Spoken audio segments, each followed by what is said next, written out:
Hi everyone, and welcome back to another episode of Everyday Millionaires. This is a podcast where we uncover real stories behind self made wealth. If you have ever believed that financial freedom is only for celebrities, influencers, or lottery winners, this show will challenge that idea. Here we talk to real people who build seven figure portfolios with purpose, discipline, and strategy, not privilege. These are everyday Canadians doing extraordinary things. Before we begin, a quick reminder if you're enjoying this podcast, make sure to subscribe to our YouTube channel or Apple Podcast or Spotify, wherever you're listening. New episodes drop every few weeks, and we have a lineup of amazing guests who will inspire and educate. Now, I'm thrilled about today's conversation. Joining me is someone who not only built an impressive real estate portfolio in a city of Canada called as Edmonton, but has also but also earns over $140,000 per year in rental income. She has worked in oil and gas for 2 decades, and now she is a self-made millionaire. Even better, she is one of the earliest students in my Investing in Canada course on Udemy. So, welcome my friend Pooja. Hi, Harry. Thank you so much. This is surreal. I still remember watching your ghost videos late at night after work, and now I'm here with you on your podcast. It's amazing to be here. Thank you for having me. Let's jump right in. Could you start by explaining what real estate actually is? Sure. So, real estate is simply land and any building or structure permanently attached to it. When people talk about real estate investing, they usually refer to buying properties to generate income or capital gains. Interesting. And what types of real estate investments are available here in Canada? That's an interesting question. In Canada, real estate generally falls into three main categories: residential homes, condos, townhouses, and apartment buildings. Commercial office, retail stores, and warehouses are also there. Industrial factories and industrial parks are also there. So it's basically three categories: residential, commercial, and industrial. Then there is a separate category of agriculture. So there are agriculture farms, ranches, and land for agriculture. Each category serves different purpose and different investment goals. So, how can someone benefit from investing in real estate? Great question. There are few main ways investors typically benefit from real estate. Cash flow. You earn regular income by renting properties to tenants. And then there is appreciation. The property's value may increase over time. It is also equity building. Your tenants essentially pay your mortgage, building equity for you. Then there are tax advantages too. You can benefit from tax reduction on expenses like interest payments, repairs, and depreciation. So it's multifold. People majorly go for cash flows and appreciation as their primary reason for investing in real estate. Speaking of taxes, how does taxation work with real estate in Canada? Hmm. Canadian real estate depends on property uses. Rental income is taxable, but you can deduct expenses such as mortgage interest, property taxes, insurance, repairs, and maintenance. When you sell the property, there could be a gain. The gain is called as capital gain. Capital gain is taxable at 50%. However, if your primary residence is being sold, you can benefit from primary residence exemption, meaning you don't have to pay taxes on gains from selling your main house, home. That primary residence exemption sounds appealing. Can you explain a bit more about that? Sure, let me clear that for you. In Canada, when you sell your primary residence, the place you mainly reside, mainly live, you are exempt from paying capital gain taxes on profits. This exemption actually encourages home ownership and helps Canadian build wealth tax free through their main homes. So, if you want me to give an example, if my primary residence where I stay, bought it at $300,000. Few years pass by, and now I'm selling that residence for $600,000. So there is a $300,000 gain If it was not a primary residence, that gain will be taxable. But since it was primary residence, the $300,000 gain, effectively, I pay no taxes on. So I pay zero taxes on them. Let's talk rental yields. Could you share a little about how rental yields vary across different Canadian cities? Absolutely. So, rental yield is basically your annual rental income divided by your property's value. Generally, Toronto and Vancouver, these cities have lower rental yield, around 2 to 4% due to high property prices. Cities like Calgary and Edmonton usually have better yields, around 4 to 6%, as properties are relatively affordable and rents are steady. Montreal and Ottawa, right, also offer very attractive yields. Typically, it's between 4 to 5%. Cities like Edmonton, where I mostly reside and invest, offers great cash flow opportunities due to reasonable prices of properties and strong rent demand. So I'll give you an example to make you, my listeners, understand the rental income or rental yield. So if I have $100,000 property and it is yielding me $4,000 of rental income, then my rental yield will be $4,000 divided by property value $100,000. So it will be around 4%. Let's start with your journey. Let's start at the beginning. You came to Canada from India. What year was that? That takes me back. So I came to Canada in 2002 from Mumbai. I had a mechanical engineering degree and I got my first job in Edmonton working with an oil and gas company. So that was a very hard journey for me. I had no family here, no car, nothing. Just I brought two suitcases with me. I had few $1,000 on me and just hope.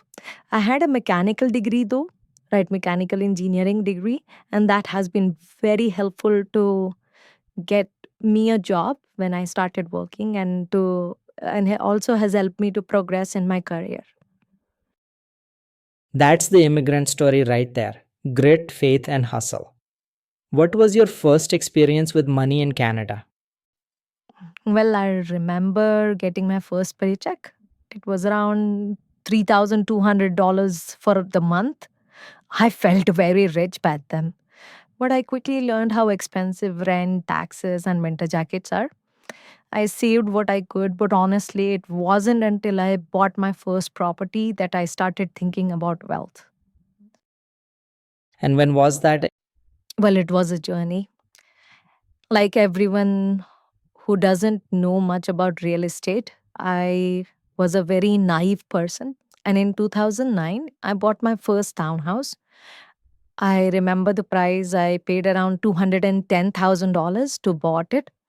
The idea was I wanted to stop renting and build a place of my own.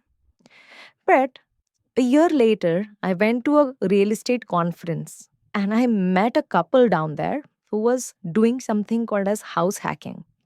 So they had a duplex. They lived on one side of the duplex and rented the other side.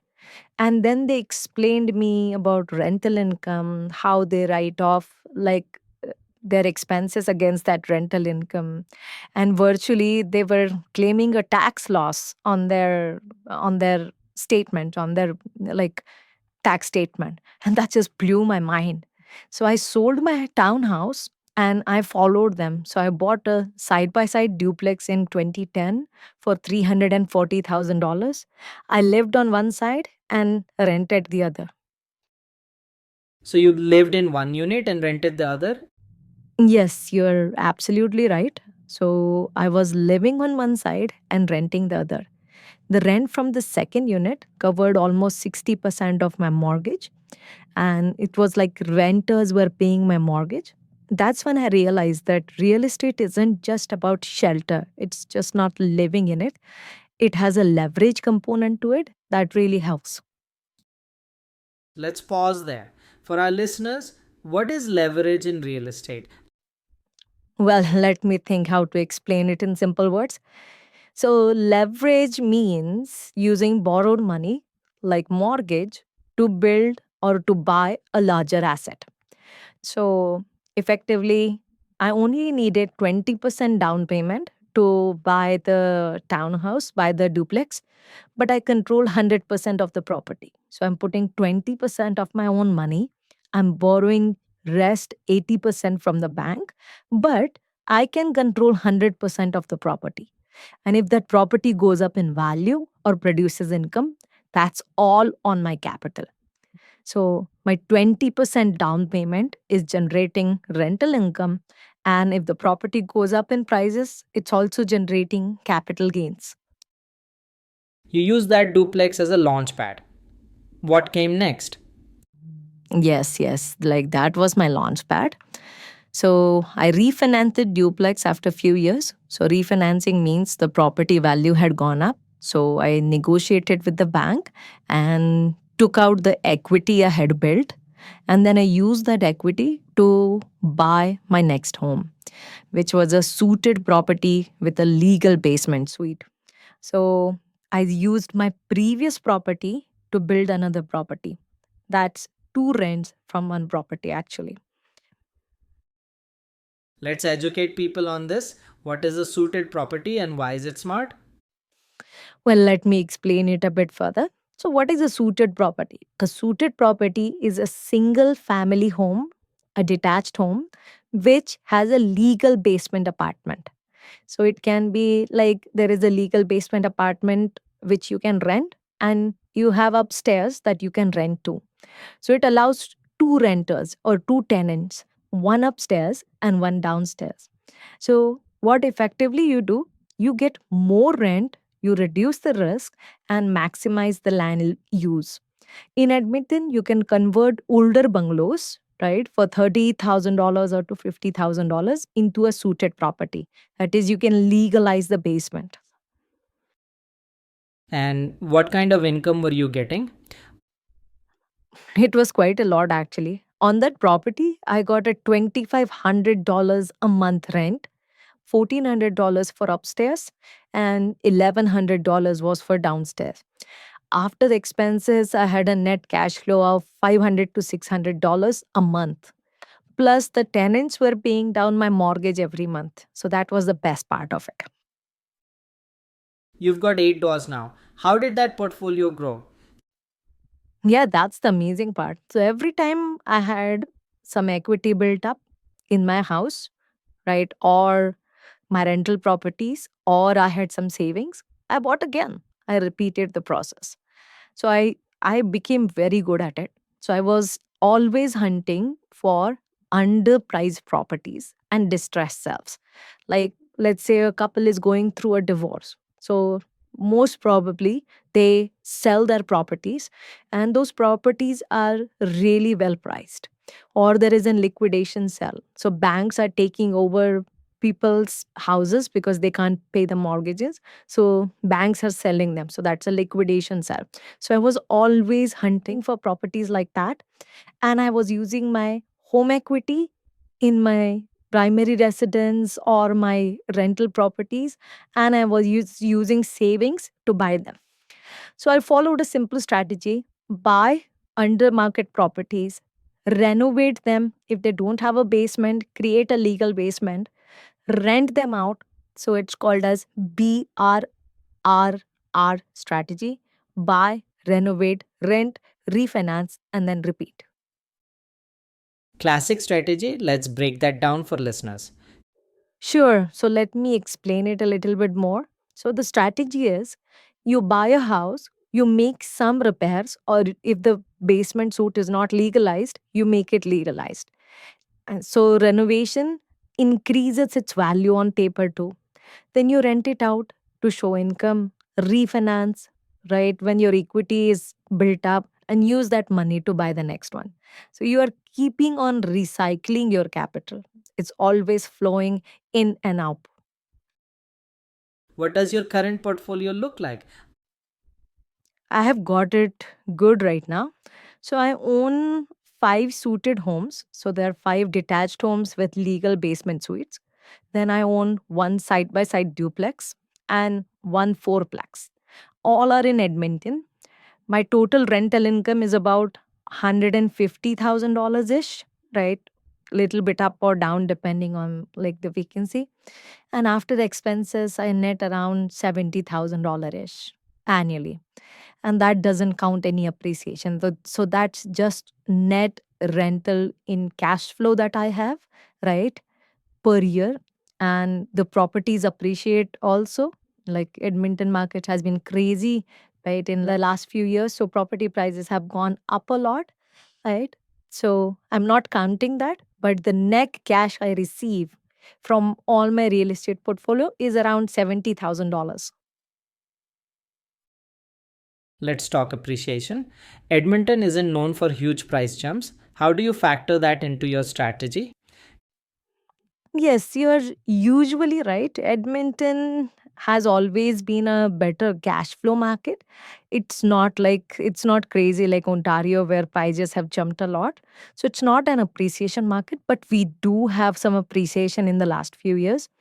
So basically, I always buy based on income and not appreciation part. If the property goes up in value, great, but I don't look for it. I want it to pay me monthly. That's more sustainable for me, and that always has been my focus.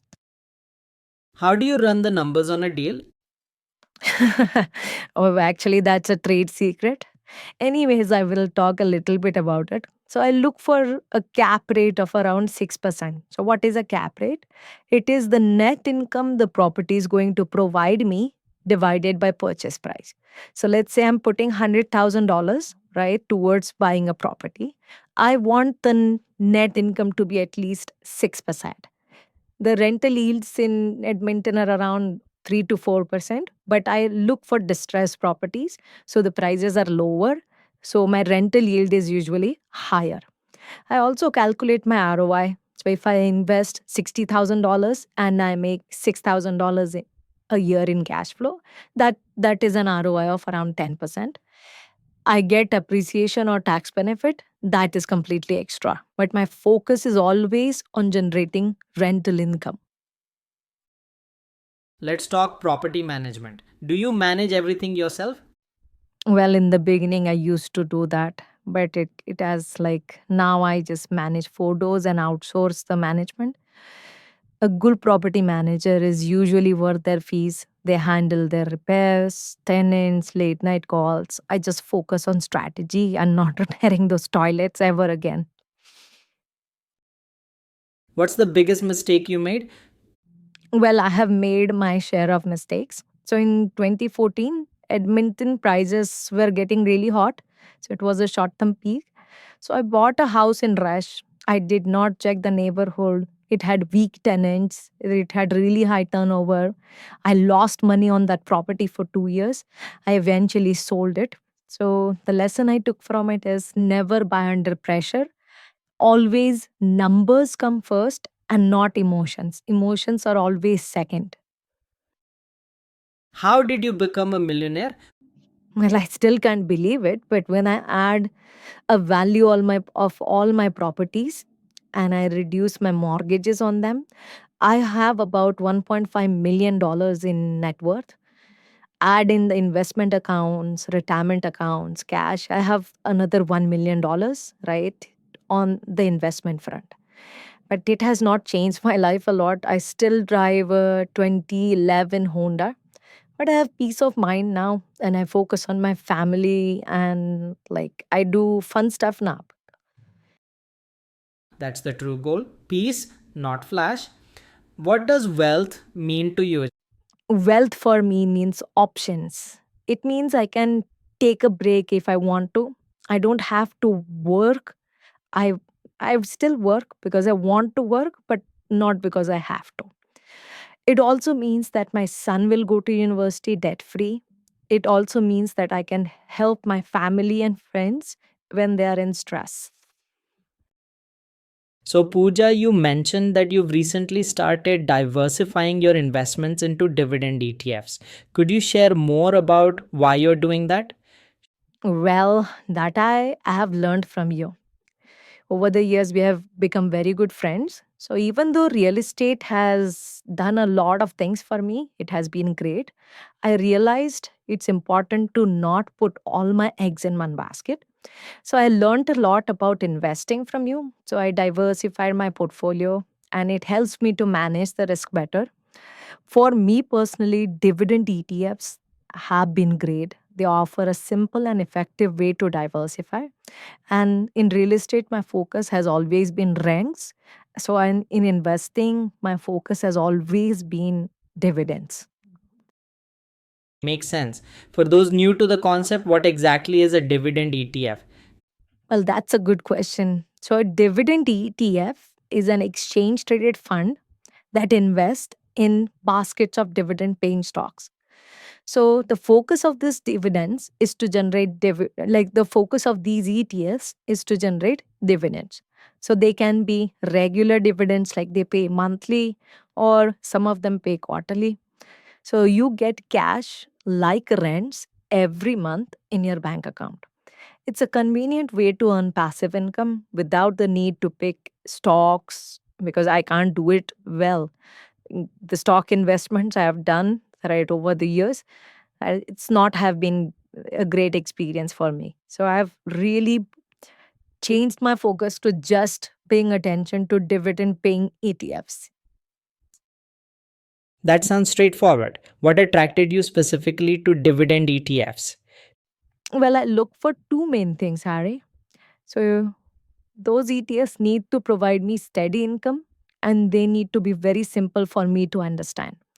So dividend ETFs mostly pay consistent dividends, which complements my rental income nicely. Plus, ETFs are professionally managed, they are low cost, and they're easily bought and sold. So, they provide me exposure to dozens or even hundreds of companies, significantly reducing risk comparing like just compared to owning stocks. So, I like them for the diversification that they provide. Are there specific dividend ETFs you've invested in or you're looking at?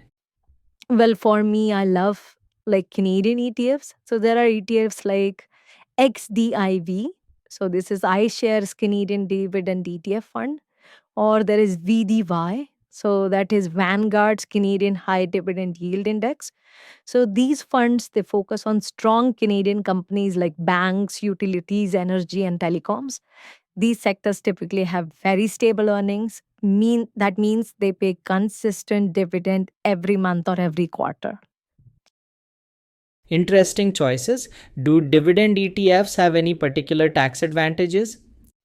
Oh, for sure. Canadian ETFs usually pay dividends that qualify for dividend tax credit if they are held in a non registered account, resulting in a lower tax as comparing that to a regular interest income.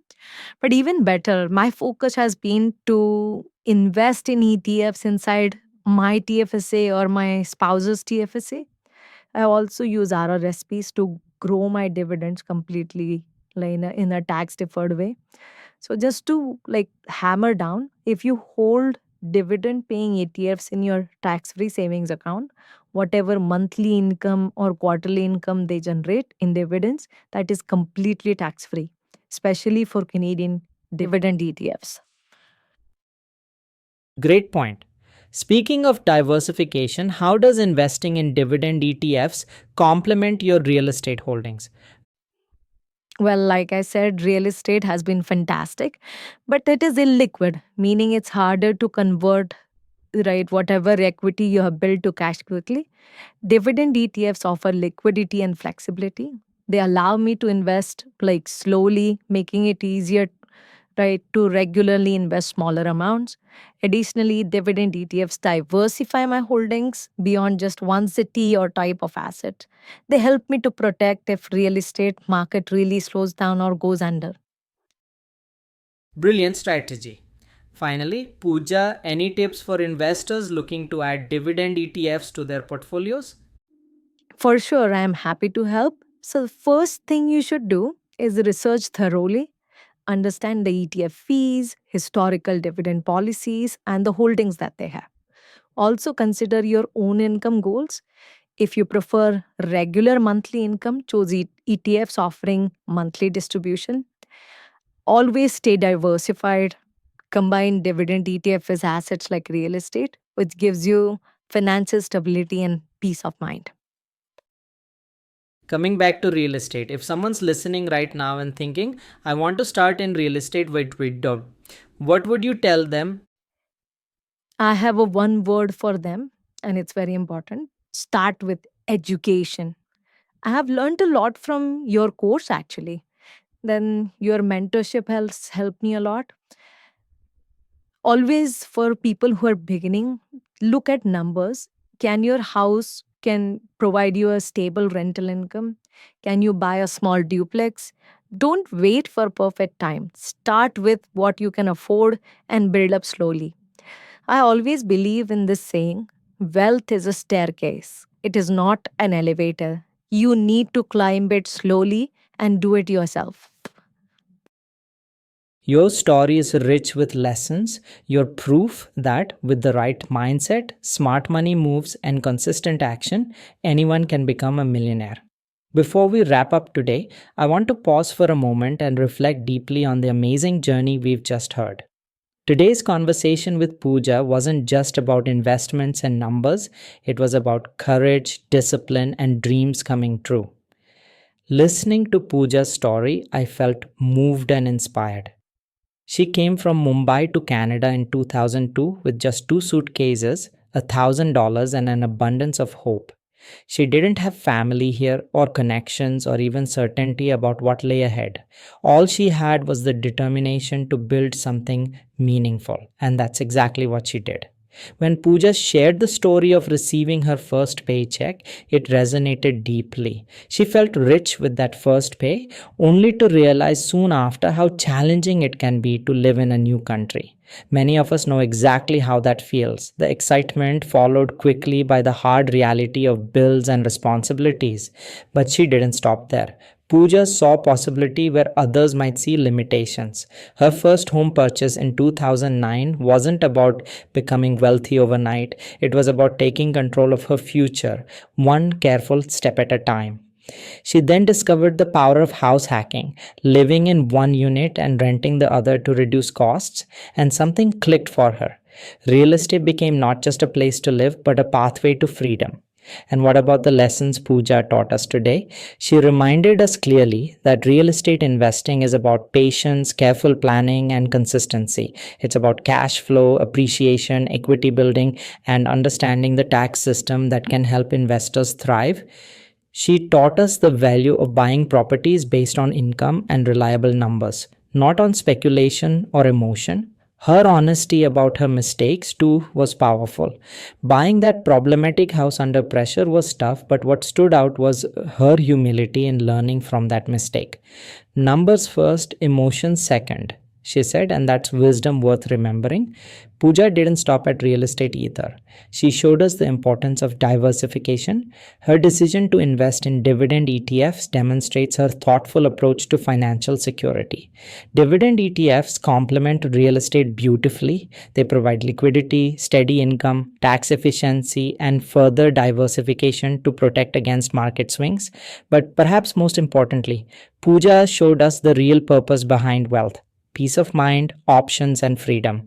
Wealth isn't about driving a fancy car or showing off. It's about the profound security of knowing you can take care of your family, give your children opportunities you never had, and live life on your own terms. As we close today, I encourage everyone listening to take these lessons to heart.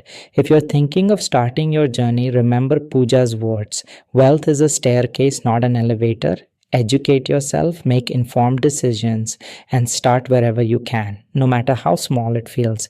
Because the truth is, everyday people like Pooja remind us that becoming a millionaire isn't about luck or privilege. It's about consistent, purposeful action taken day after day, year after year. It's about turning dreams into plans and plans into reality. I want to thank Pooja for sharing her incredible journey with us today.